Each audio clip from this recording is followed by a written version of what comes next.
Hello dear students, हमने हमारी units dimensions and measurement की डीपीपी स्टार्ट करी थी और इसमें हमारी जो पहली डीपीपी चल रही थी उसके हमने 20 क्वेश्चंस कवर कर लिए थे। तो चलिए अब हम लोग हमारी इसी क्लास को कंटिन्यू करते हैं और अगला क्वेश्चन देखते हैं विच इज़ और क्वेश्चन नंबर 21।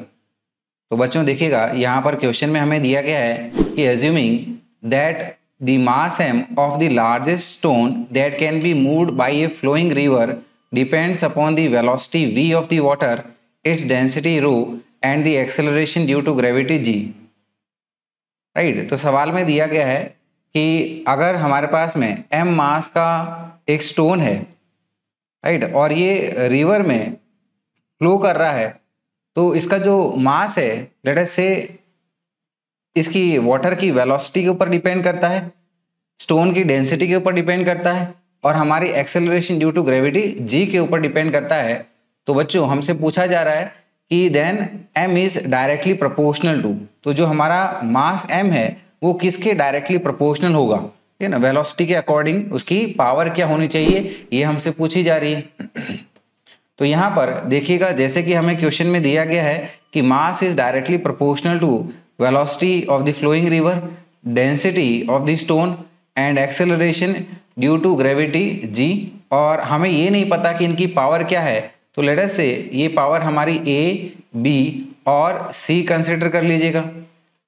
तो ये जो इक्वेशन बनी है हमारे पास में, ये हमारी डायमेंशनली भी करेक्ट होनी चाहिए, यानी कि हम लोग कह सकते हैं कि dimension of mass that is capital M is equals to dimension of speed that is L t-1 to the power a into dimension of density which is M(L-3) की power b into dimension of acceleration due to gravity which is L(t-2) की power c।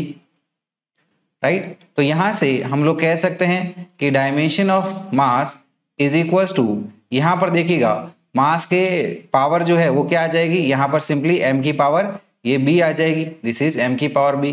फिर l की power देखें तो l की power यहां से a, ये -3b और यहाँ से +c आ जाएगी, और t की पावर देखी जाए तो t यहाँ पर ये -a आ गया यहाँ से, और यहाँ से -2c मिल गया है।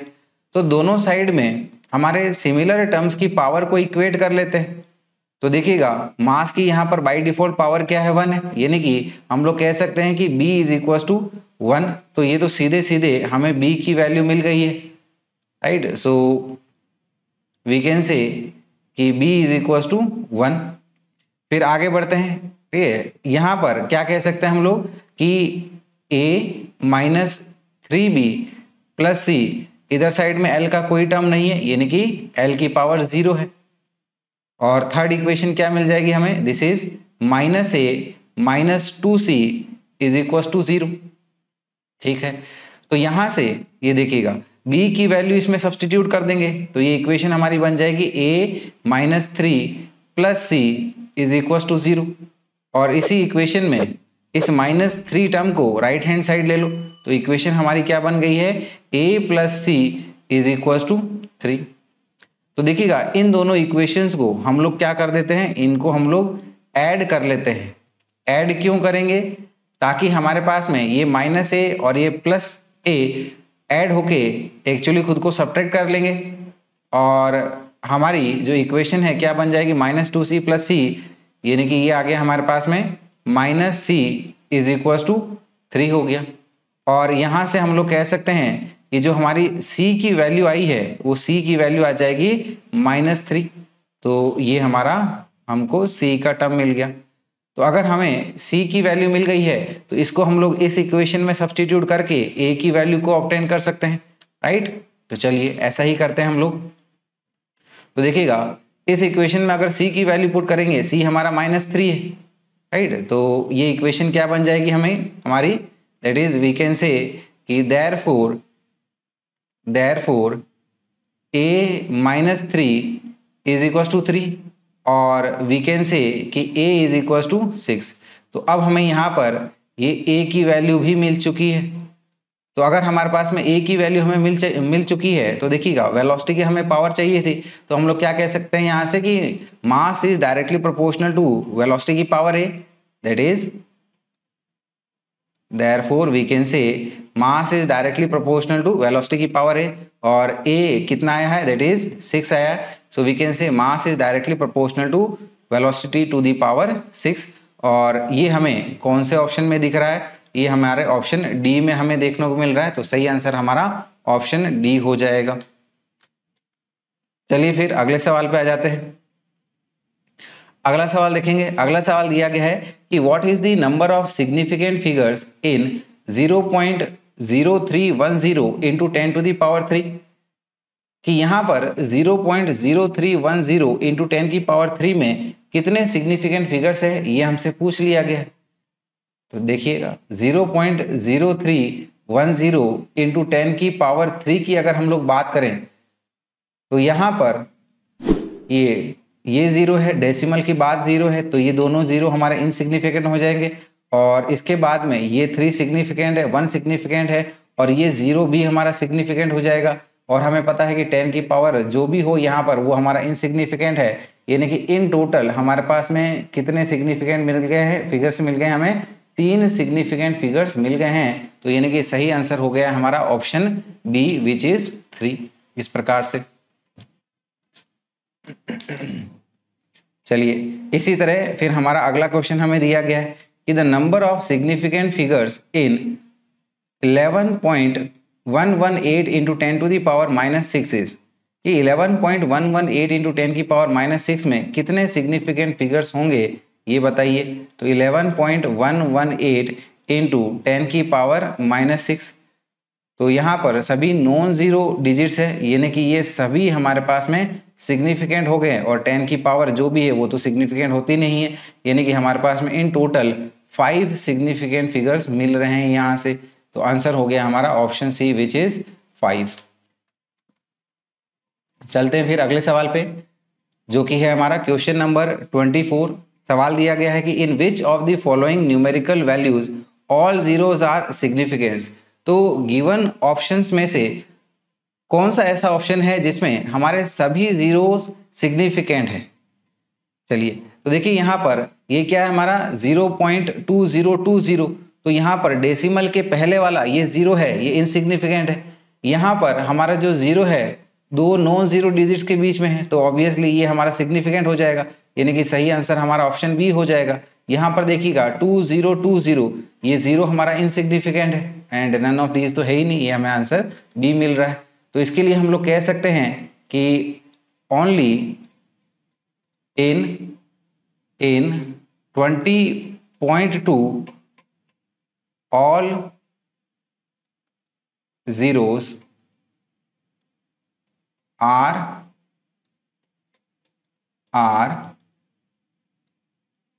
significant, because in this zero lies between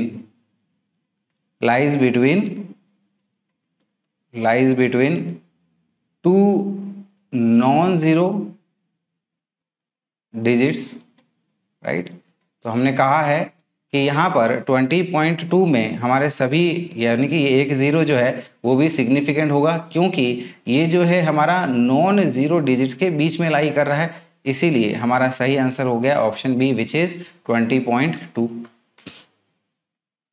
चलिए फिर अगले सवाल पे आ जाते हैं। सवाल दिया गया है कि what is the number of significant figures in 3.20 plus 4.80 into 10 to the power 5।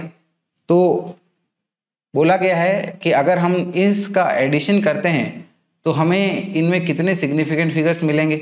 ठीक है, तो देखिएगा मान लीजिएगा इसको हम लोग रिजल्टेंट आर से बता रहे हैं, जो कि क्या है 3.20 प्लस 4.80 इंटू 10 की पावर 5, और हमें पता है ड्यूरिंग एडिशन और सब्ट्रैक्शन डेसिमल के बाद में कितने सिग्निफिकेंट फिगर्स है, उसी के बेसिस पर हमारा रिजल्ट को एक्सप्रेस किया जाता है। तो यहाँ पर ये देखिएगा क्या हो जाएगा हमारे पास में, राइट, ये मिल जाएगा कि अगर हम लोग इनका एडिशन करते हैं, राइट, जो कि क्या है हमारे पास में 3.20 प्लस 4.80, तो इनको ऐड कर लेते हैं, क्या आ जाएगा हमारे पास में, ये 0 से 0 बन गया, 8 और ये 2, ठीक है ना, ये हमारा 10 आ गया और ये कैरी आ जाएगा, यानी कि 4 + 4 ये हमारा 8 बन गया, दैट इज 8.00 इंटू 10⁵। तो यहाँ पर अब हमसे पूछा जा रहा है कि इसमें कितने सिग्निफिकेंट फिगर्स है, तो ऑब्वियसली यहाँ पर हमारे पास में ये 3 सिग्निफिकेंट फिगर्स हो गए हैं। तो ये कह देंगे कि यहाँ पर हमारे पास में 3 सिग्निफिकेंट फिगर्स है, तो यानी कि सही आंसर हो गया हमारा ऑप्शन सी विच इज 3। चलते हैं फिर अगले सवाल पे। अगला सवाल देखिएगा, सवाल दिया गया है कि subtract 0.2 joules from 7.26 joules and express the result with correct number of significant figures. तो 0.2 जूल को 7.26 जूल से सब्ट्रैक्ट करिएगा और हमारे फाइनल रिजल्ट को करेक्ट सिग्निफिकेंट फिगर्स तक एक्सप्रेस करिएगा। तो देखिएगा हमारे पास में जो ऑपरेशन हमें करना है, क्या करना है, 7.26 माइनस 0.2, तो इसका सब्ट्रैक्शन करेंगे तो ये आ जाएगा हमारे पास में 7.06। तो यहाँ पर देखिएगा डेसिमल के बाद में ये सिर्फ एक ही सिग्निफिकेंट फिगर है, तो हमें यहाँ पर इस रिजल्ट को डेसिमल के बाद में एक सिग्निफिकेंट फिगर तक ही एक्सप्रेस करना है। तो हम लोग यहाँ पर राउंडिंग ऑफ प्रोसेस कर लेंगे, यानी कि 6 को हमें ओमिट करना है और 6 5 से बड़ा है, तो इसका जो प्रीसीडिंग डिजिट है वो 1 से बढ़ जाएगा, यानी कि ये हो जाएगा हमारे पास में अप्रोक्सीमेटली 7.1। तो सही आंसर हो गया हमारा ऑप्शन ए विच इज 7.1। चलते हैं अगले सवाल की तरफ, which is our question number 27। सवाल दिया गया है कि multiply 107.88 by 0.610 and express the result with correct number of significant figures. कहा गया है कि 107.88 को 0.610 के साथ मल्टीप्लाई करिएगा और जो फाइनल रिजल्ट आ रहा है उसको हमें correct number of significant figures तक एक्सप्रेस करना है।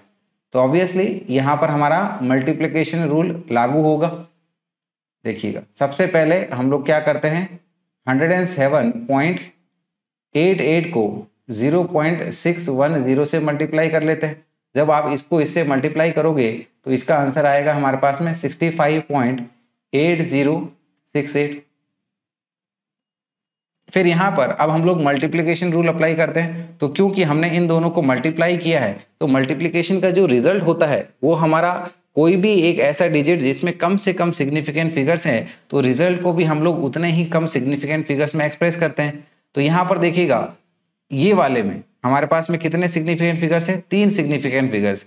इसमें कितने हमारे पास में 5 सिग्निफिकेंट फिगर्स है, यानी कि जो हमारा फाइनल रिजल्ट है उसको भी हमें 3 सिग्निफिकेंट फिगर्स तक ही एक्सप्रेस करना होगा। तो ये मेंशन कर लीजिएगा कि इन 107.88 and 0.610 least number of significant digits is 3 so the product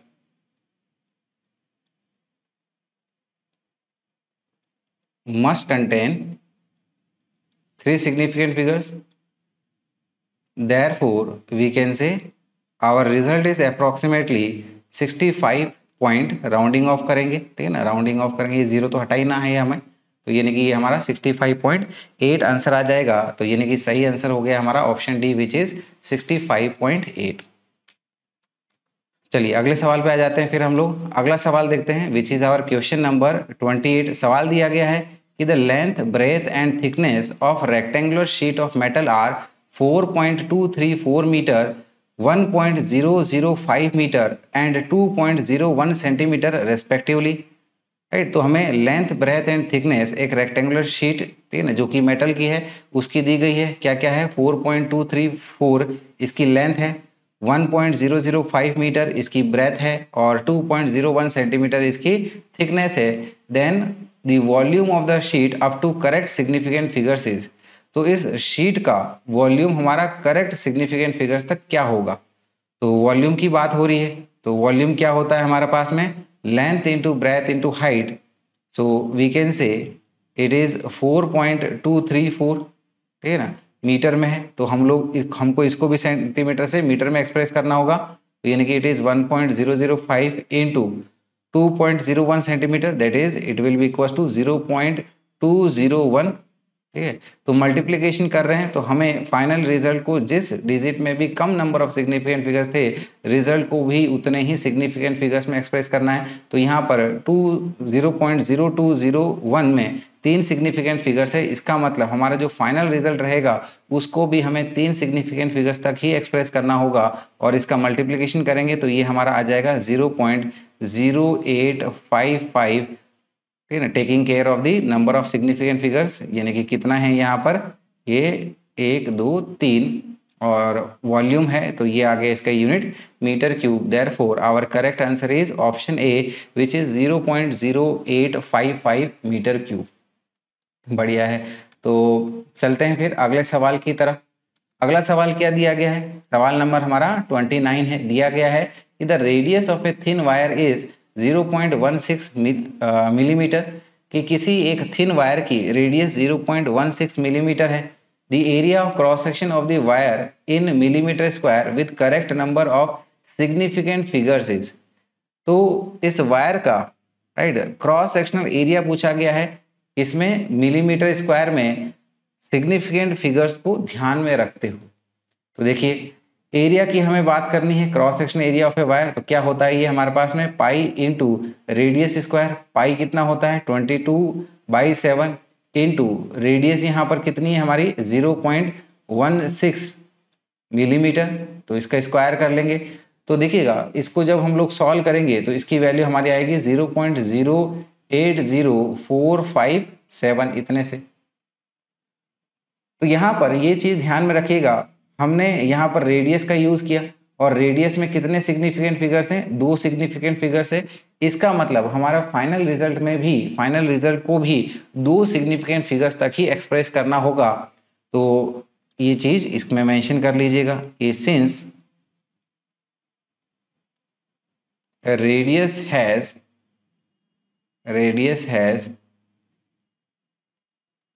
2 significant figures,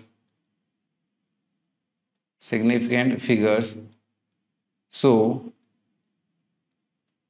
answer will have 2 significant figures, that is इस एरिया को हमें 2 सिग्निफिकेंट फिगर्स तक एक्सप्रेस करना है। तो देखिएगा ये 0 0 नॉन सिग्निफिकेंट है, ये 8 और ये 0 ये हमारा सिग्निफिकेंट है, यानी कि आंसर क्या आ जाएगा हमारे पास में 0.080 इस प्रकार से। तो सही आंसर हो गया हमारा ऑप्शन बी विच इज 0.080 इस तरह से। Next question, that is question number 30, दिया गया है कि when 97.52 is divided by 2.54 the correct result considering significant figures is, कि अगर हम लोग 97.52 को 2.54 से डिवाइड करें तो हमारा जो रिजल्ट हमको मिलेगा वो प्रॉपर सिग्निफिकेंट फिगर्स को कंसिडर में रखते हुए क्या मिलेगा ये पूछ लिया गया। तो देखिए करते हैं इसको सॉल्व, कि लेट अस से इस रिजल्ट को हम लोग आर से बोल रहे हैं, तो क्या करना हमें 97.52 को 2.54 से डिवाइड कर देना है। तो 97.52 को हम लोग जब 2.54 से डिवाइड करेंगे तो इसकी वैल्यू या फिर आंसर आएगा हमारा 38.393701। तो यहाँ पर ध्यान में रखिएगा हम लोग डिवीजन प्रोसेस कर रहे हैं, तो डिवीजन प्रोसेस का जो रिजल्ट होता है ना उसको उतने ही सिग्निफिकेंट फिगर्स में एक्सप्रेस करते हैं, है ना, जब जो हमारे पास में डिजिट्स यूज हुए थे जिसमें कम से कम सिग्निफिकेंट फिगर्स हैं उतने ही सिग्निफिकेंट फिगर्स को हमारा हमारे रिजल्ट को भी एक्सप्रेस करना चाहिए। तो यहाँ पर 2.54 में 3 सिग्निफिकेंट फिगर्स है, इसका मतलब हमारे रिजल्ट को भी 3 सिग्निफिकेंट फिगर्स तक ही एक्सप्रेस किया जाना चाहिए। सो we can say that as 2.54 has least number of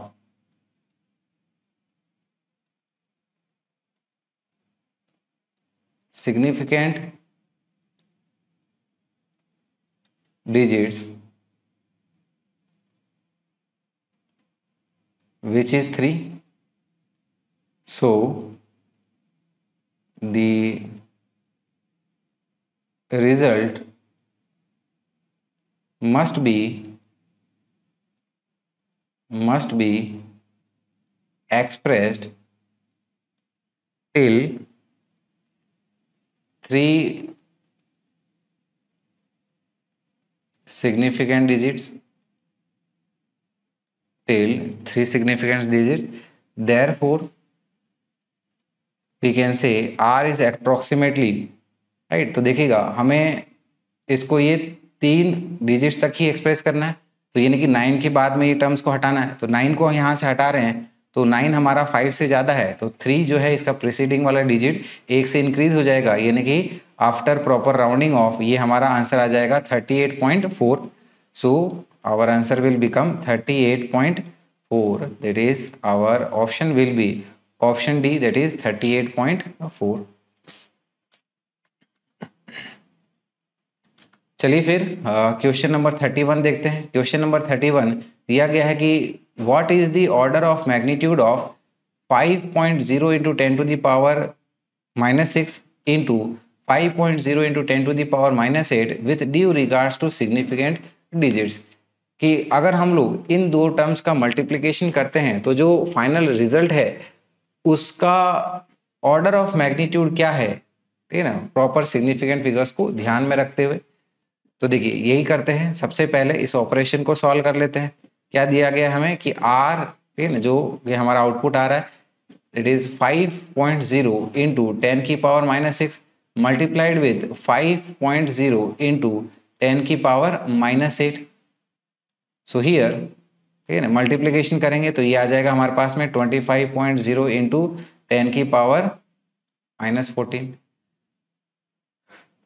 तो यहाँ पर, ठीक है ना, इसको हम लोग 25 को 2.5 से एक्सप्रेस कर सकते हैं। तो 2.5 से अगर इसको एक्सप्रेस करेंगे तो ये आ जाएगा 2.5 इंटू 10 की पावर -13। तो यहाँ पर ऑर्डर ऑफ मैग्नीट्यूड हमारा क्या आ जाएगा, दिस इज -13। तो सही आंसर हो गया हमारा ऑप्शन ए विच इज -13। चलिए फिर अगले सवाल पे आ जाते हैं। अगला सवाल हमें दिया गया है कि a spherometer has 100 equal divisions marked along the periphery of its disc and 1 full rotation of the disc advances on the main scale by 0.01 centimetre. कि दिया गया है कि एक स्फेरोमीटर है, ठीक है ना, स्फेरोमीटर यानी कि स्क्रू गॉज, जिसके सर्कुलर स्केल में हमारे 100 इक्वल डिविजन्स है, ठीक है, सर्कुलर ये आपका डिस्क जो है। और बोला गया है जब हम लोग स्क्रू को जब पूरा एक रोटेशन करवाएंगे तो ये जो डिस्क है हमारी मेन स्केल में 0.01 सेंटीमीटर से आगे बढ़ती है, यानी कि ये एक प्रकार से 0.01 सेंटीमीटर हमारा पिच हो गया।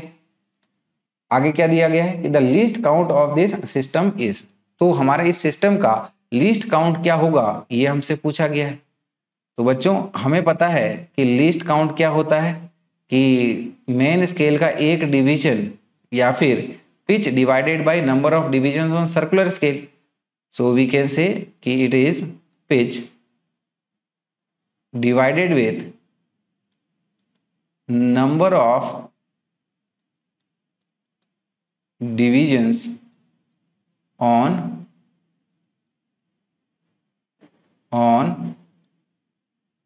circular scale, right? So it will become 0.01 divided with 100 is equals to, है ना, 0.01 को 10 की पावर -2 से लिख सकते हैं, और ये हमारा 10 की पावर 2 ऊपर आके 10 की पावर -2 इंटू 10 की पावर -2 ये बन जाएगा 10 की पावर -4 सेंटीमीटर। तो सही आंसर जो है हमारा ऑप्शन बी में हमें मिल रहा है, राइट, दैट इज 10 की पावर -4 सेंटीमीटर। क्वेश्चन नंबर 33 दिया गया है कि 3 measurements are made as 18.425 centimetre, 7.21 centimetre and 5.0 centimetre. 3 measurements है जो कि किस प्रकार से है, 18.425 सेंटीमीटर, 7.21 सेंटीमीटर और 5.0 सेंटीमीटर। आगे दिया गया है कि the mean of measurements should be written as, तो हमारा मेजरमेंट का मीन या फिर एवरेज वैल्यू, ठीक है ना, क्या होगी ये आपको बताना है। तो मान लीजिएगा हमारी मीन को हम लोग AM से लिख रहे हैं और हमारे मीन के लिए फॉर्मूला क्या होता है, ठीक है ना, पहला मेजरमेंट प्लस दूसरा मेजरमेंट प्लस आपका तीसरा मेजरमेंट, 3 ही मेजरमेंट है, divided by number of measurements which is 3। तो यहाँ पर A1 क्या है 18.425 प्लस A2 क्या है 7.21 प्लस A3 क्या है 5.0। सभी को हम लोग अब 3 से डिवाइड कर देंगे तो न्यूमरेटर का जो एडिशन हम लोग कर रहे हैं उस एडिशन का रिजल्ट आएगा हमारे पास में 30.635 डिवाइडेड विथ 3।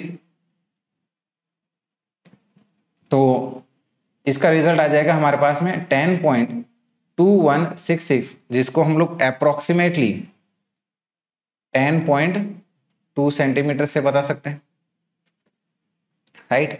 तो इस प्रकार से हमारा आंसर क्या आ जाएगा, option D which is 10.2 centimetre. चलिए फिर आगे बढ़ते हैं अगले सवाल पे। क्वेश्चन नंबर 34 दिया गया है कि if error in measuring diameter of a circle is 4%, कि अगर एक सर्कल का डायमीटर मेजर करने पर हमें इसमें एरर 4% की मिलती है, then the error in measuring radius of the circle would be, तो सर्कल की रेडियस मेजर करने में कितनी एरर आ सकती है ये पूछ लिया गया है।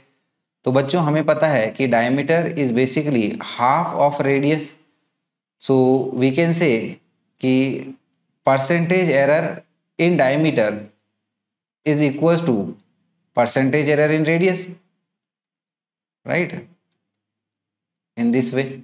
तो परसेंटेज एरर इन रेडियस हमारी क्या हो जाएगी, राइट। तो यहाँ पर डायमीटर में हमारे पास में 4% एरर है, तो ऑब्वियसली हमारे पास में जो रेडियस में एरर आएगी, राइट, ये भी उतनी ही होगी, यानी कि कहा जा सकता है कि it will be equals to 4%, right. तो सही आंसर हमारा हो गया है ऑप्शन सी विच इज 4%। चलते हैं अगले सवाल पे। क्वेश्चन नंबर 35 मेंशन किया गया है कि the length of A rod is 11.05 plus minus 0.2 centimetre, कि किसी रॉड की लेंथ हमें 11.05 और इसमें एरर प्लस माइनस 0.2 सेंटीमीटर की हो सकती है। So what is the net length of the system of rods when these two rods are joined side by side. तो इसी प्रकार की दो सिमिलर रॉड्स को जब हम लोग साइड बाय साइड, ठीक है ना, एंड टू एंड ज्वाइन करेंगे तो जो नेट लेंथ बनेगी, ठीक है ना, उसको एरर लिमिट के साथ में किस प्रकार से एक्सप्रेस किया जाना चाहिए ये हमसे पूछ लिया गया। तो यहाँ पर हमारे पास में टोटल लेंथ क्या हो जाएगी, ठीक है ना, this will be equal to L1 plus L2, ठीक है ना, इस प्रकार से। तो इसको हम लोग कह सकते हैं कि it will be equal to 11.05, ठीक है ना, plus minus 0.2 plus 11.05 plus minus 0.2 is equal to, ठीक है ना, ये हमारी L1 और ये L2 की वैल्यू, ठीक है ना, that is 11.05 plus 11.05 plus minus इसमें एरर। तो एडिशन हम लोग कर रहे हैं तो एडिशन में हमारी एरर्स हमेशा ही ऐड होती है, तो ये क्या आ जाएगी, error in L1 which is 0.2 plus error in L2 which is 0.2, और 11.05 प्लस 11.05 करेंगे तो ये आ जाएगा हमारे पास में 22.10 प्लस माइनस एरर के साथ दिस इज 0.4, 0.2 प्लस 0.2 करने से और आंसर है हमारा सेंटीमीटर में। तो इस प्रकार से हमने हमारे रिजल्ट को जो है एरर लिमिट के साथ एक्सप्रेस कर लिया है। So our correct answer is option D which is 22.10 plus minus 0.4 centimetre. चलिए फिर अगले सवाल पे आते हैं। अगला सवाल देखिएगा क्या दिया गया है कि ये body travels uniformly a distance of 13.8 plus minus 0.2 metre in time 4.0 plus minus 0.3 centimetre की दी गई है कि एक बॉडी हमारी यूनिफॉर्मली ट्रेवल कर रही है और वो 13.8 प्लस माइनस 0.2 मीटर की डिस्टेंस को 4.0 प्लस माइनस 0.3 सेकेंड में कवर करती है। Then the velocity of the body within error limits is, तो इस बॉडी की वेलोसिटी प्रॉपर एरर लिमिट्स के साथ क्या होगी ये आपको बताना है। तो बच्चों हमें पता है कि वेलोसिटी या फिर आपका यहाँ पर अगर स्पीड की बात करें तो ये हो जाता है हमारे पास में distance divided with time, right. तो in short we can say it is D by T, D denotes distance and T denotes time. Distance covered कितनी बताई गई यहाँ पर 13.8, टाइम टेकन कितना है 4.0, तो 13.8 को जब हम लोग 4 से डिवाइड करेंगे तो इसकी वैल्यू आएगी 3.45। और देखिएगा velocity is your distance upon में time, therefore we can say कि fractional error in velocity is equal to fractional error in distance plus fractional error in time. So from here we can say कि error in velocity that is delta v will be equals to fractional error in distance plus fractional error in time, ठीक है ना। ये v यहाँ पर multiply होके multiplied में ये v आ जाएगा। अब हम लोग वैल्यूज पुट कर लेते हैं तो देखिएगा डेल्टा डी यानी कि डिस्टेंस में जो हमारी एरर है कितनी है 0.2 for a distance covered of 13.8, तो ये आ गया हमारे पास में 0.2 डिवाइडेड विद 13.8 प्लस टाइम में जो एरर है कितनी है हमारी 0.3 for a time of 4.0 second. Velocity जैसे कि हमने ऑब्टेन करी थी क्या है 3.45। चलिए फिर इसको हम लोग यहाँ पे कंटिन्यू कर लेंगे।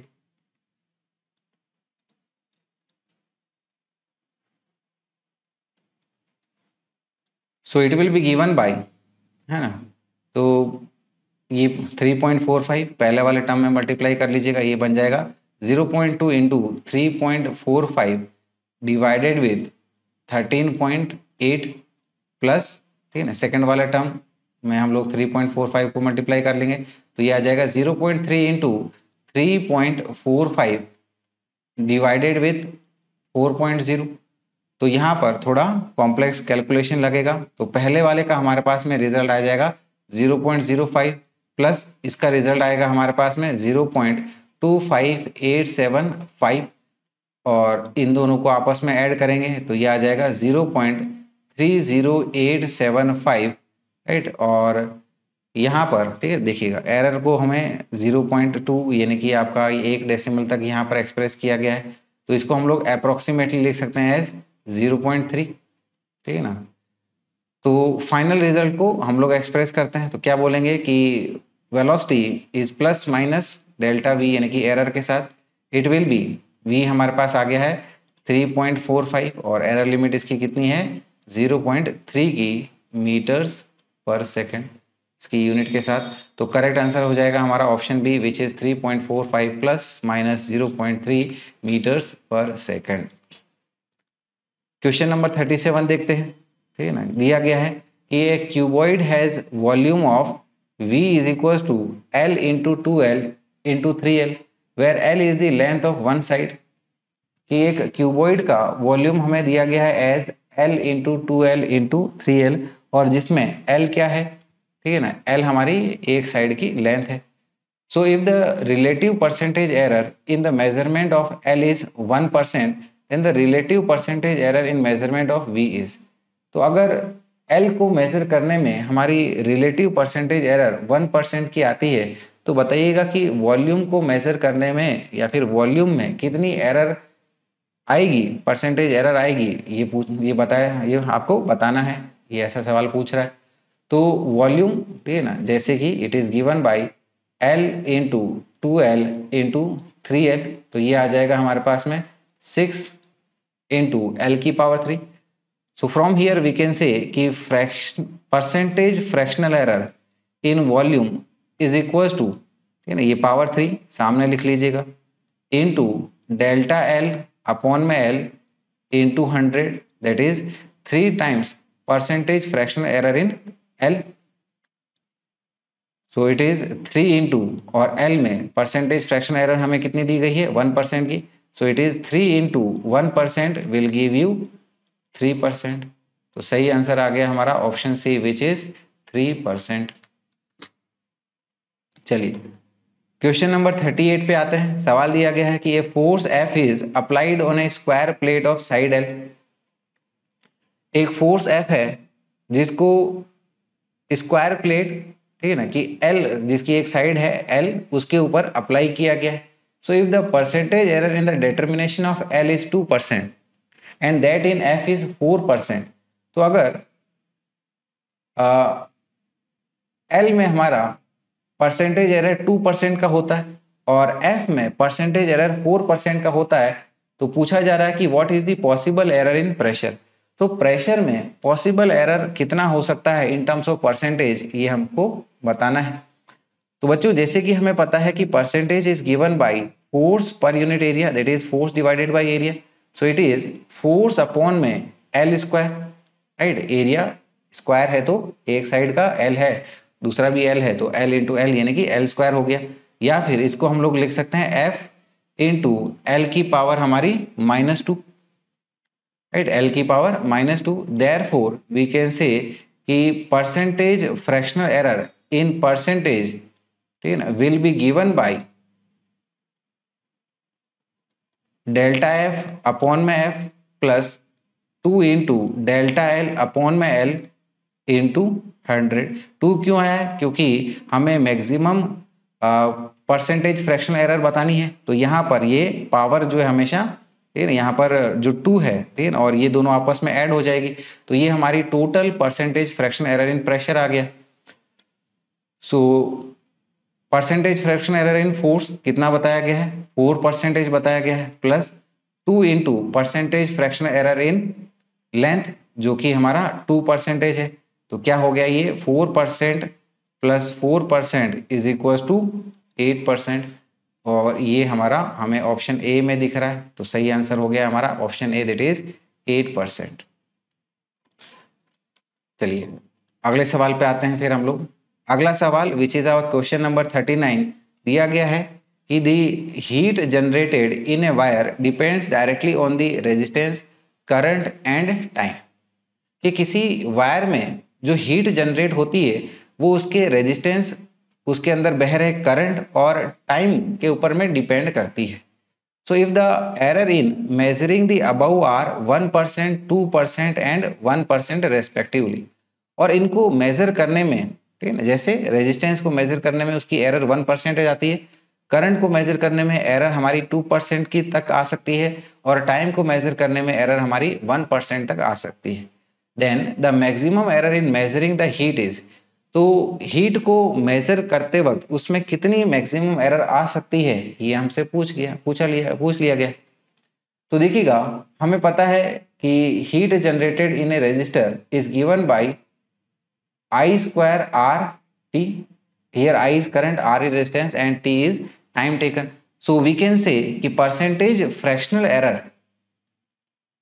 in heat, that is delta H upon H into 100 will be given by, ठीक है ना, ये 2 की पावर सामने ले लीजिएगा, that is 2 delta I upon में I plus delta R upon में R plus delta T upon में T into 100, that is 2 times percentage fractional error in current plus percentage fractional error in resistance plus percentage fractional error in time. तो यहां पर ये हमारा 2 percentage fractional error इन current हमारी कितनी है 2%, तो this is multiplied with 2%, plus resistance में हमारी एरर कितनी है 1% की, सो दिस इज प्लस 1%, और टाइम में भी एरर हमारी कितनी है +1%, तो 2 × 2 यानी कि ये हमारा 4% +1% +1% यानी कि इन टोटल आ गया हमारे पास में 6%। तो सही आंसर हमें दिख रहा है हमारे ऑप्शन बी में, विच इज 6%।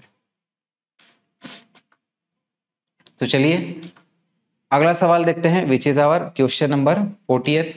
सवाल दिया गया है कि if the error in the measurement of momentum of a particle is ±100%, then the error in the measurement of kinetic energy is, कि अगर किसी पार्टिकल के मोमेंटम को मेजर करने में हमें 100% की एरर मिल सकती है, तो बताइएगा कि इसी पार्टिकल की काइनेटिक एनर्जी को मेजर करने में कितनी एरर आ सकती है। ठीक है, तो देखिएगा हमें पता है कि काइनेटिक एनर्जी और लीनियर मोमेंटम का जो रिलेशन होता है वो क्या होता है कि kinetic energy is p²/2m, where p is linear momentum and m is mass of the particle. ठीक है, तो हम लोग कह सकते हैं कि जैसे कि हमें दिया गया है कि यहाँ पर मोमेंटम को मेजर करने में एरर हमारी 100% है, that is the error in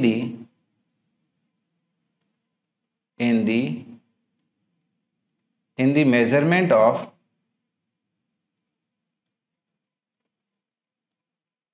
momentum is 100%।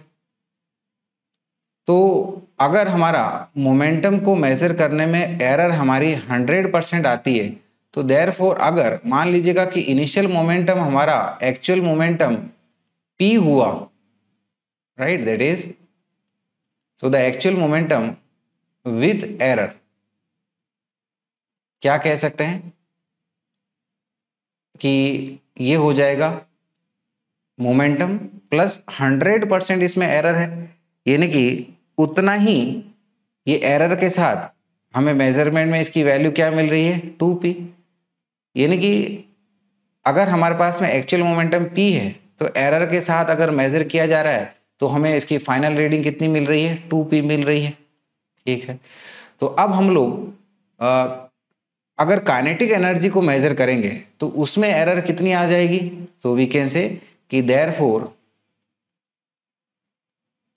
Kinetic energy with error इसको हम लोग k' से बोल लेते हैं। तो क्या हो जाएगा ये हमारे पास में p'² 2m, मास में तो ये एरर नहीं है, लीनियर मोमेंटम में आ रही है। तो देखिएगा p' हमारा कितना है 2p है, तो इसको हम लोग सब्सटीट्यूट कर लेते हैं 2p से, तो दिस इज 2p² 2m, तो ये बन गया हमारे पास में 4p² 2m। तो यहाँ पर ये 4 को 2 से कैंसिल आउट करने पे 2 आ गया, और ये क्या बन गया हमारे पास में, ठीक है ना, तो ये आ गया हमारे पास में, यानी कि ये आ गया 2k आ गया। अरे सॉरी, ये देखिए ये देखिएगा यहाँ पर ये हमारा p² 2m ये हमारा काइनेटिक एनर्जी है, यानी कि मेजर्ड काइनेटिक एनर्जी एरर के साथ कितना आ जाएगा हमारे पास में 4 टाइम्स इनिशियल काइनेटिक एनर्जी आ जाएगा, राइट। तो चलिए अब हम लोग percentage error in kinetic energy निकाल लेते हैं। सो वी कैन से कि percentage change in kinetic energy will be given by, right, this will be given by, it is delta k upon में k into 100 is equals to क्या आ जाएगा k' - k upon में k into 100 is equals to k' हमारा कितना है 4k minus initial kinetic energy k है divided with initial kinetic energy k into 100 हो गया। सो इट विल बी, ठीक है ना, तो यहाँ से देखिएगा ये हमने कॉमन k ले लिया और यहाँ से कैंसिल आउट कर दिया, तो ये बन गया हमारे पास में 4 - 1 अपॉन में 1 इंटू 100, तो यहाँ से ये 3/1 आ जाएगा, और 3 इंटू 100 करेंगे तो ये कितना आ जाएगा हमारा 300%। यानी कि काइनेटिक एनर्जी के मेजरमेंट में कितनी एरर हमें मिल सकती है, 300% की एरर आ सकती है। चलिए अगले सवाल पे आते हैं, which is our question number 41। सवाल दिया गया है कि the radius of a ball is 5.2 plus minus 0.2 centimetre, कि किसी बॉल की रेडियस एरर लिमिट के साथ 5.2 प्लस माइनस 0.2 सेंटीमीटर है, then the percentage error in the volume of the ball is approximately, कि बॉल के, ठीक है ना, वॉल्यूम में परसेंटेज एरर कितनी आ सकती है। तो बॉल हमारी स्पेरिकल है और स्फीयर का वॉल्यूम क्या होता है, this is 4/3 pi R cube.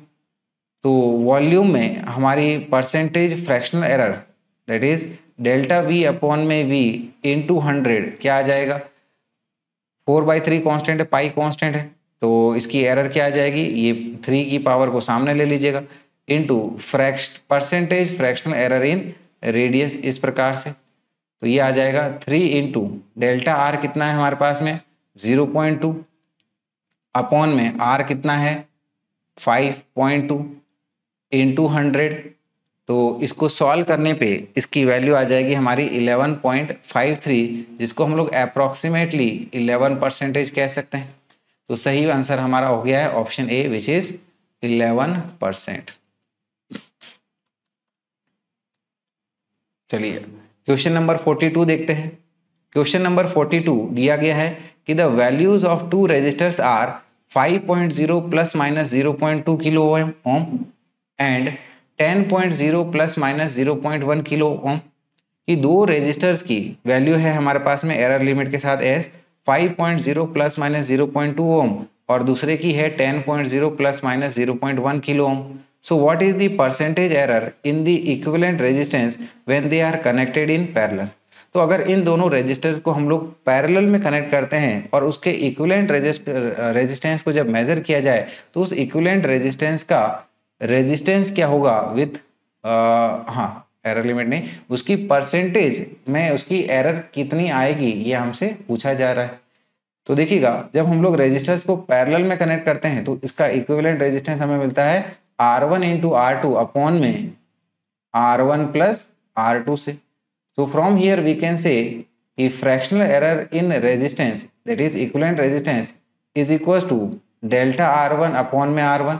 तो देखिए यहाँ पर कुल मिला के हमारे 3 टर्म्स हो गए, न्यूमरेटर में 2 R1 और ये R2 और तीसरा R1 प्लस R2। तो it can be given as delta R2 upon में R2 plus delta R1 plus delta R2 upon में R1 प्लस R2, इस प्रकार से। तो अगर हमें इसके परसेंटेज फ्रैक्शनल एरर की बात करनी है it is delta R upon में R इंटू 100 कर देना होगा, is equal to values put कर लेते हैं। डेल्टा R1 क्या है 0.2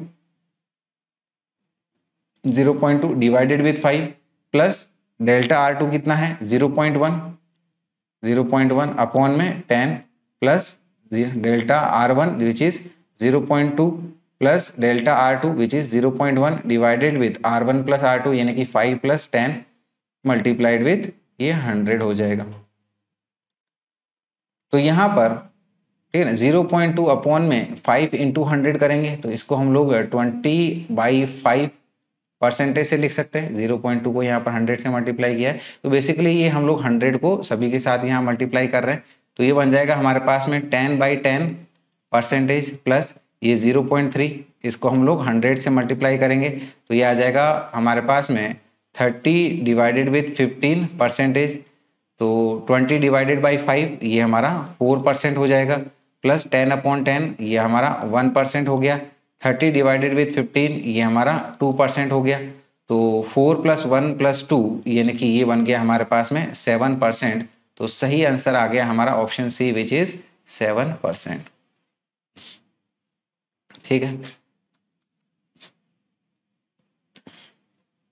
क्वेश्चन नंबर 43 देखते हैं कि if dimensions of A and B are different then which of the following operation is valid, कि अगर ए और बी का डायमेंशंस अलग अलग हो तो हमारा कौन सा ऑपरेशन वैलिड हो सकता है या फिर सही हो सकता है, ये पूछा गया है।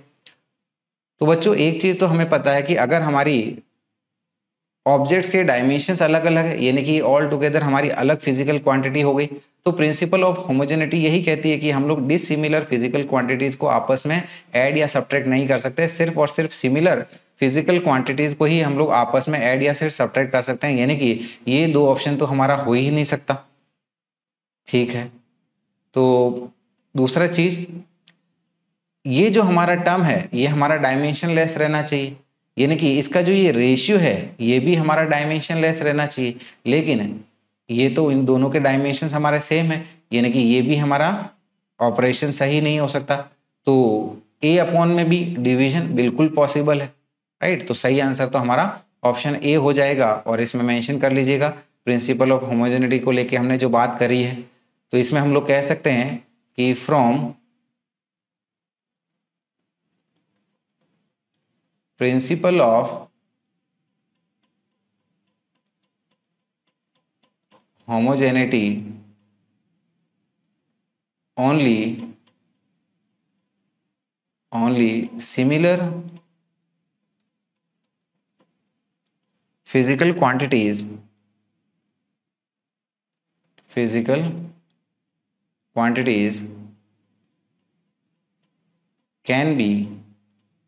can be added or subtracted and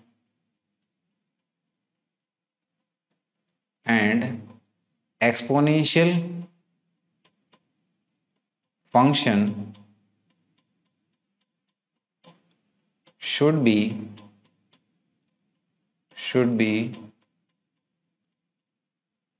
dimensionless. So we can say therefore A by B is the valid operation. तो सही आंसर तो हमारा हमें ऑप्शन ए मिलेगा, यानी कि it will be A upon B. चलिए अगला क्वेश्चन देखते हैं, एकदम सिंपल है। सवाल दिया गया है कि the diameter of a wire is measured to be 0.0250 into 10 की power -4 metre, then the number of significant figures in the measurement is. कि किसी वायर का डायमीटर को मेजर करने पे उसकी वैल्यू हमें मिली है 0.0250 इंटू 10 की पावर -4 मीटर। तो इसमें हमारे पास में कितने सिग्निफिकेंट फिगर्स है ये पूछे गए हैं। तो देखिए हमारे मेजरमेंट को एक बार देख लेते हैं, क्या है 0.0250 इंटू 10 की पावर -4। तो हमें पता है कि ये जो स्टार्टिंग के जीरोज है ये वाला और ये जीरो, जब तक हमारा नॉन जीरो डिजिट शुरू नहीं हुए तो ये हमारा इनसिग्निफिकेंट है, यानी कि हमारे सिग्निफिकेंट फिगर्स कितने हो जाएंगे 2, 5 और ये वाला 0। 10 की पावर जो भी हो वो इनसिग्निफिकेंट होती है, यानी कि total number of significant figures हमारे पास में कितने आ रहे हैं 3 सिग्निफिकेंट फिगर्स। तो आंसर भी हमारा क्या होना चाहिए, ऑप्शन सी विच इज 3।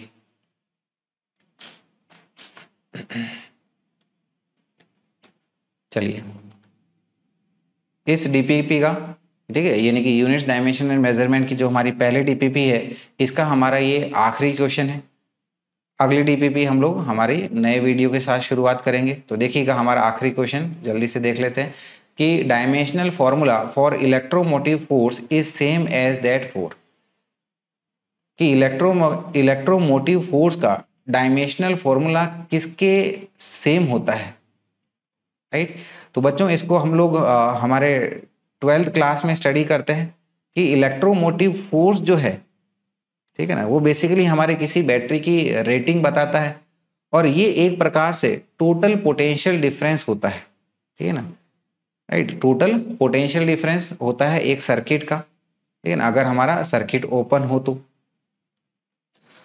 तो यानी कि ये इलेक्ट्रोमोटिव फोर्स जो है एक प्रकार का पोटेंशियल डिफरेंस या फिर पोटेंशियल ही है। तो इसका जो डायमेंशनल फॉर्मूला होगा वो ऑब्वियसली हमारा पोटेंशियल के बराबर ही होगा।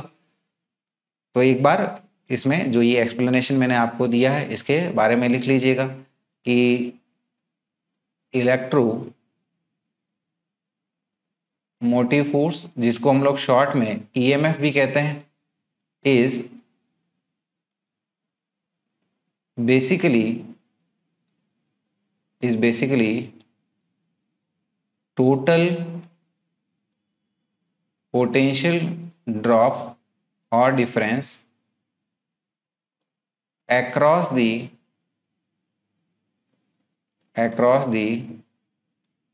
terminals of a बैटरी, कि ये जो है हमारा किसी बैटरी के अक्रॉस टोटल पोटेंशियल ड्रॉप या फिर डिफरेंस कितना होता है इसको डिनोट करता है। सो therefore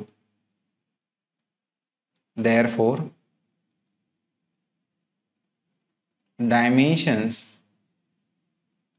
of EMF is same as that of potential. और पोटेंशियल ऑप्शन ये हमारा हमको ऑप्शन ए में दिख रहा है, तो ये हमारा करेक्ट आंसर हो गया। तो चलिए बच्चों, ये वीडियो यहीं तक रखा जाएगा। इसके साथ हमारी यूनिट्स डायमेंशन एंड मेजरमेंट की पहले डीपीपी कंप्लीट हो गई है। तो आई होप आपको ये वीडियो सॉल्यूशंस अच्छे लगे होंगे। अगर हमारा कंटेंट आपको अच्छा लग रहा है तो प्लीज़ चैनल को लाइक, शेयर और सब्सक्राइब करिएगा। और क्योंकि हम लोग यहाँ पर वही पढ़ते हैं जो आपके दिमाग में छप जाए, that is study that means. So till then, good night and bye bye.